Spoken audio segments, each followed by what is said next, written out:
Hello everybody, welcome back to the channel. In today's video we're going to be continuing reading our entire Bible. Sorry guys, I made the video this week like I was supposed to, but we're back at it right now, so this is what we're reading here today. This is called God's Enforcer, based on Judges chapter 13 through 14. So, after Gideon's death, new enemies come against Israel. Now Philistine raiders strike time and again at the Israelite villages, carrying off grain, cattle, and even children to work as slaves. One Israelite woman receives a promise from the Lord. So an angel comes. You are going to have a boy, so keep yourself pure, because your son will help save Israel from the Philistines.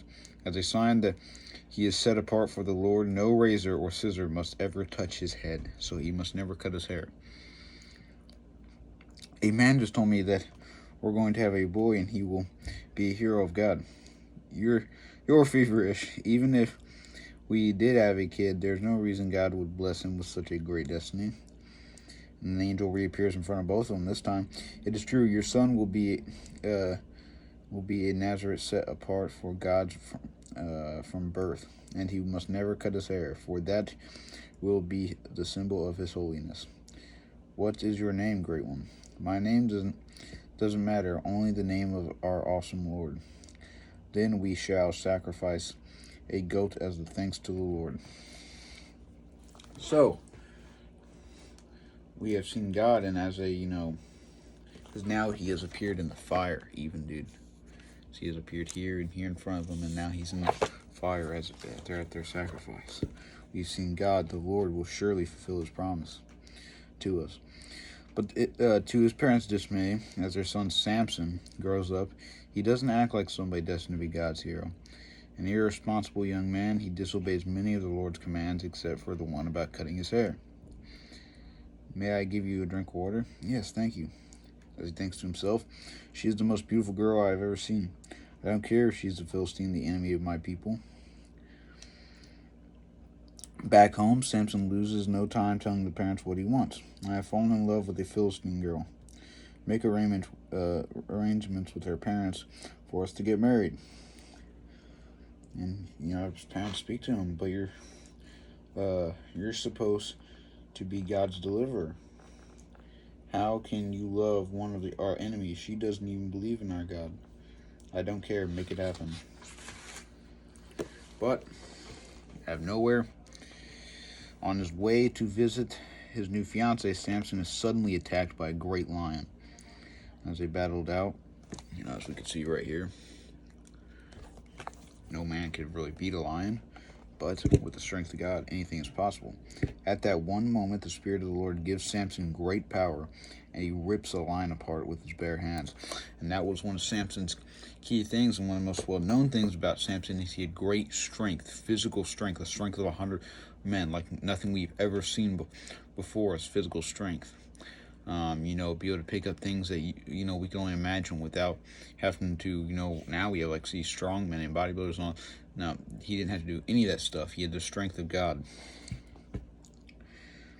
So the Lord has given me great strength. Nobody better mess with me. As he thinks himself, he rips the lion apart. Finally, the time for the wedding comes. Samson walks by the spot of his battle with the lion and sees its body still there. Bees made of honey in the lion's carcass.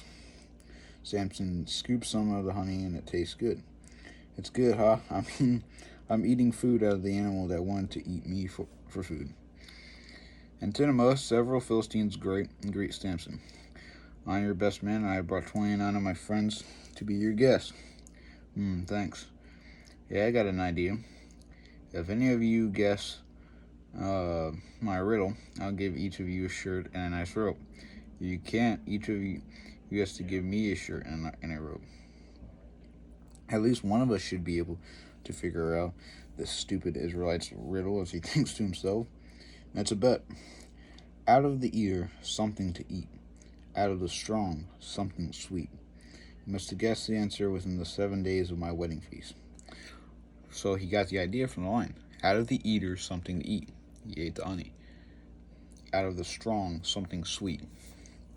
So, but as what is stronger than a lion and sweeter than honey, so. But as the week goes by, neither the best man nor any of his friends can guess Samson's riddle. What will we do? I can't afford to give him a shirt and a robe. Neither can I. We'll have to get the answer from his bride. After all, she is a Philistine. We didn't come here to get robbed by your future husband. Get the answer from Samson, or we'll set fire to your father's house with you in it. I will, just give me time.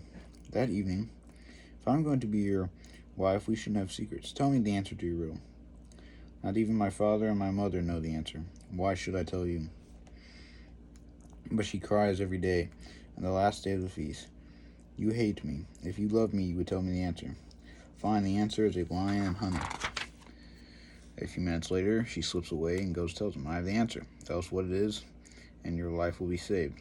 At the feast, we've come to collect our wager. The answer to your riddle is a lion and honey. After all, what is sweeter than honey, and what is stronger than a lion? We'd like our 30 robes, please. You cheated. My bride must have told you.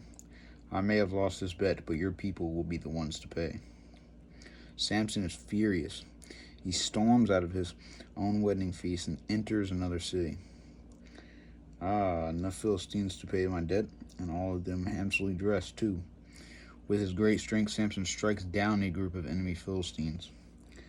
So he murders 30 of these men. So he said, I may have lost this, but your people will be the one to pay. Still enraged, Samson returns to the wedding feast. Here, the debt is paid, and by the lives of your own countrymen. And now we will see what happens next. We've already covered half of Samson's story today, and next week we'll be going on the next half and see where this takes us. Thank you guys for watching. Catch you guys next week. God bless.